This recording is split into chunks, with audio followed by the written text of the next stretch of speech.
The American Society for Engineering Education advances innovation, excellence and access at all levels of education for the engineering profession. This is the 2021 ASEE's Annual Conference and you are watching ASEE TV.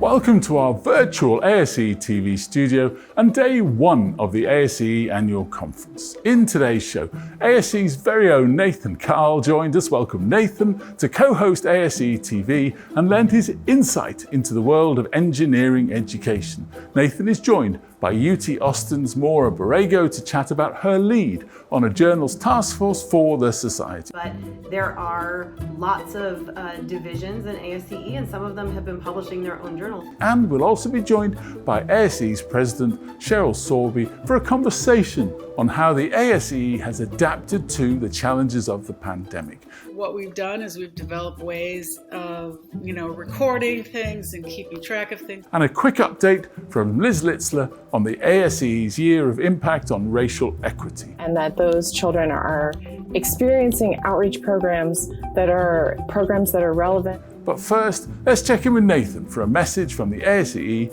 and his highlights from today's sessions.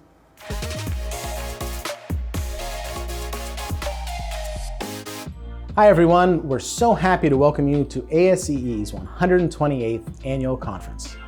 Can you imagine that back when we were founded at the 1893 World's Fair and Exposition in Chicago, they could have predicted our 127th and 128th annual conferences would be brought to you virtually. Actually, because they were engineers, they probably could have imagined that. We're very sorry we can't be all together in California this year, but I'm going to point out a few highlights for you today, Monday, July 26th, right here on our virtual platform. ASEE's Vice President for Member Affairs, Brian Self, holds our popular Greet the Stars session, which is for first-time attendees and new ASEE members. A longtime campus rep and ASEE member himself, Brian has a lot of great ASEE information to impart. Also on Monday, you can catch our financial town hall and general body meeting. I tell you it's more exciting than it sounds, but all kidding aside, at this important session, you can get caught up on ASEE's financial health and direction in a session presented by Doug Tugaw, ASEE's VP for Finance, Joe Dillon, our CFO, and other ASEE board leadership. And all this week, every evening, we hope you get a chance to participate in some great division social events. I'm now going to toss it over to you, Stephen. Nathan, thanks for that. We're now joined by ASEE President Sheryl Sorby. Sheryl, thanks so much for joining us today on ASEE TV. Hi, thanks Stephen, thanks for having me. And could we start? Could you tell us how the ASEE itself has adapted to the pandemic? We've, we're having a virtual conference. That's a big adaptation. We've done a lot to try to support faculty as they move to online learning. People at headquarters moved very quickly, developed some great professional development activities that could all be done online to try to help faculty as they were struggling to convert to this new world of online teaching. Do you think some of those changes will hang around after the pandemic? And can we learn from that in the way that we get information out to people? I don't think that our annual conference will ever be virtual again. Maybe. Never know. I'm not going to say never. But I think that what we've done is we've developed ways of, recording things and keeping track of things so that people who maybe can't attend the conference could get access to some of the stuff that's going on there. And Sheryl, what are you most excited about for this year's ASEE meeting? One of the things that I did as president was I appointed a steering committee for a task force working on re-envisioning the engineering curriculum for the future. And they're going to give a plenary about this. I encourage you all to go and listen to hear the work. I think they've done some really exciting things. Sheryl, thanks ever so much indeed for your time and insights today. Best of luck with the meeting. Thanks, Stephen. And I hope everybody has a great conference. Please attend the sessions and learn a lot. And we will see you in the Twin Cities next year.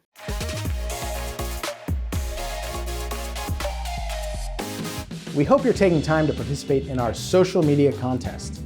Every year, ASEE's Associate Editor, Jen Pocock, comes up with some clever, crafty, creative questions and posts them to our Twitter account with the conference hashtag ASEE Annual.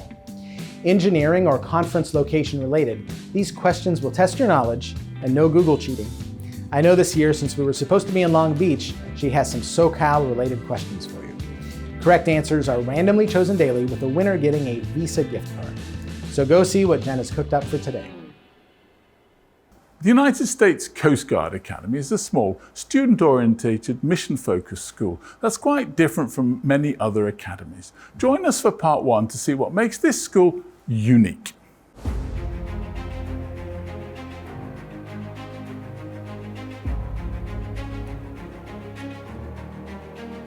We are a community of 5 different academic programs and majors: civil and environmental engineering, electrical engineering, mechanical engineering, naval architecture, and marine engineering, and we have a brand new cyber systems major. Our strong point, and where I think we really are distinctive from many other schools, not only our missions and our ability to serve humanity and to engage in Coast Guard national and global challenges, is that we're a small, student-focused, mission-oriented institution.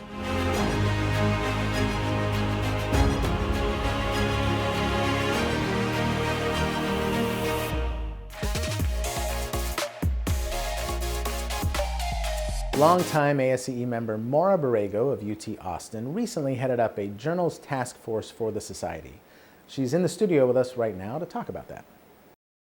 Hi Maura, thanks for joining us today. It's good to see you. Good to see everybody out there.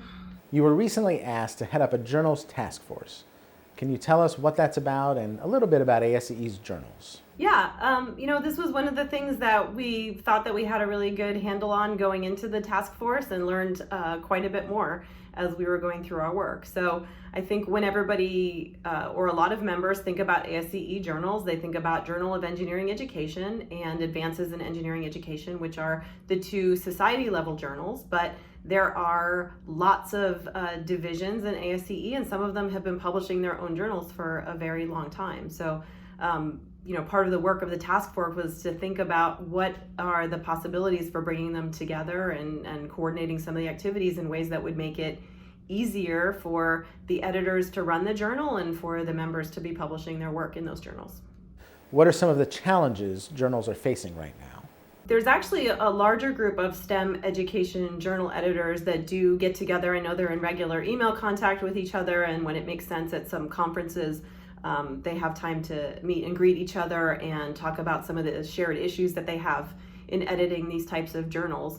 But we found instead there's a need for thinking about how it's getting increasingly complex to just get a journal out the door. So even after you've accepted the articles for publication, how do you get them copy edited and typeset in the journal's format, get the proofs back to the authors, get those corrected, and then think about getting things posted online as well as in print for depending on the format of the journal. We're finding that more and more editors are getting bogged down in chasing down those steps of the process, and that costs for those parts of the process are increasing. And so something that I think ASEE could really help with is coordinating that. And for example, if you have a number of journals that are trying to negotiate with one supplier of those services, then we have a little bit more leverage to negotiate a good deal.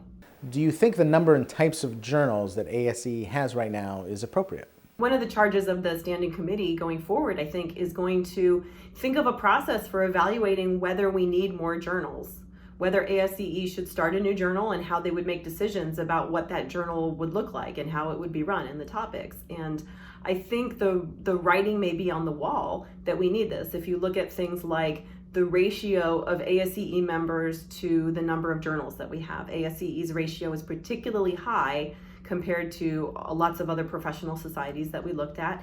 And there are new journals being created in the engineering education space. It's just that ASEE is not necessarily the publisher. And I think as the premier engineering education professional society, certainly in the United States, we'd like to be at the forefront of that. Can you tell me about the task force recommendations?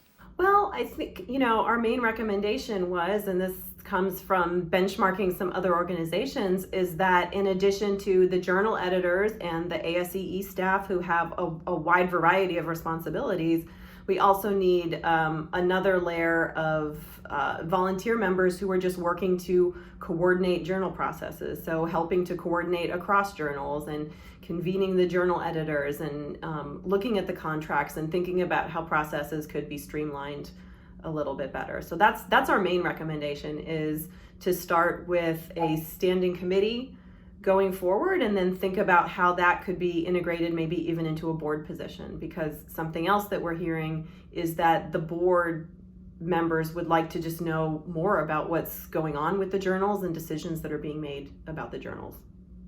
Thanks so much for joining us, Maura, and I look forward to seeing you in person next year.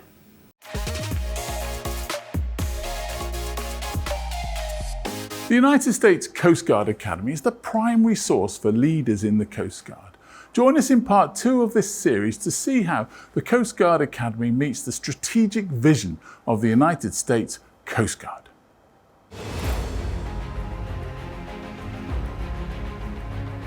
The Coast Guard Academy is the primary succession source for leaders in the Coast Guard, and for leaders in the naval engineering programs, the civil engineering programs, the computer systems and network programs, and the cyber system program. And to ensure that we have a ready, relevant, and responsive Coast Guard that meets the strategic vision of the Coast Guard, we need to make sure our Coast Guard Academy goals align with that as well. My favorite thing about the CGA is the people here. I've definitely made some of the best friends I have here, and just the interactions with people, and it's definitely a tough program to go through, and it challenges everyone, but you'll learn to lean on other people and to rely on each other and really get very close with people, and that's been my favorite part, is just being around people with similar values, and we're all here because we want to do something for someone else.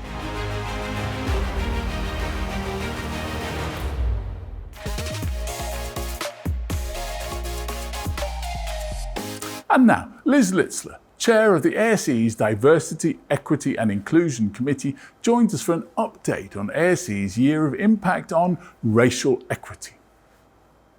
The Year of Impact on Racial Equity is an effort that is being created by the Commission on Diversity, Equity and Inclusion of ASEE, and we are really working to sustain the social momentum towards greater racial equity in our society. The Year of Impact on Racial Equity has 3 areas of focus. Each of those areas is related to a different population. One of those is undergraduate students who we are going to engage in an engineering design challenge around issues of diversity, equity, and inclusion. Another area of focus is engineering universities, colleges of engineering, and we're trying to challenge them to focus on creating sustainable practices and policies within their organizations in order to have impacts on racial equity, especially for faculty, but also within graduate programs. And then the third area of focus is really around K through 12 parents and students. And we want to make sure that K through 12 outreach is reaching Black and Brown children, and that those children are experiencing outreach programs that are relevant and socially applicable to their lives, which would get them more interested in engineering in the future.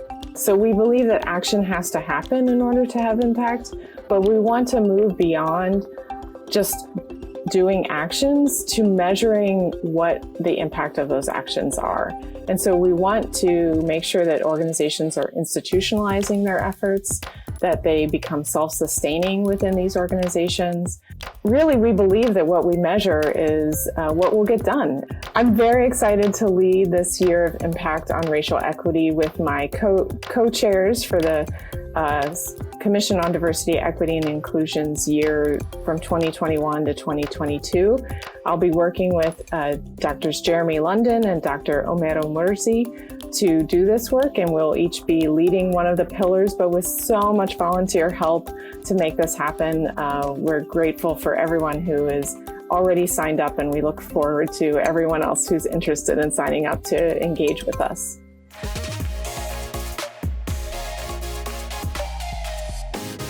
I'm going to tell you a little bit about the new ASEE Delta Future Faculty Institute.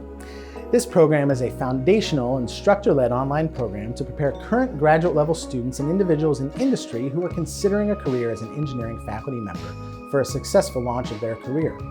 Throughout the program, future engineering faculty members will learn about preparing for and navigating the faculty application process. By the end of the program, participants will have the tools and knowledge to positively launch their faculty careers. This program takes place in two 2-hour-long sessions.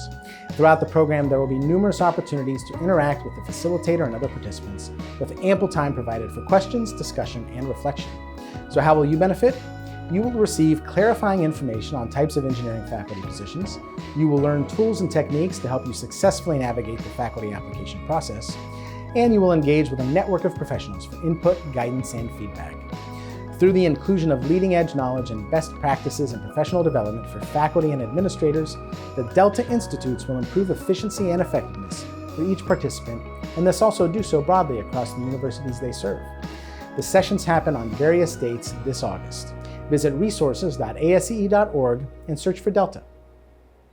And that's it for the first episode of ASEE TV. Make sure to join us tomorrow for more highlights from the second day of the virtual meeting, as well as interviews with ASEE Executive Director Norman Fontenbury, 2021 plenary speaker Gary Bertolini, and an introduction to the ASEE's development of the National Faculty Teaching Excellence Framework with Don Visco. You can find ASEE TV on the ASEE TV tab on the meeting platform, or dig back into any of the content on the ASEE TV playlist. Thanks for joining us. See you tomorrow.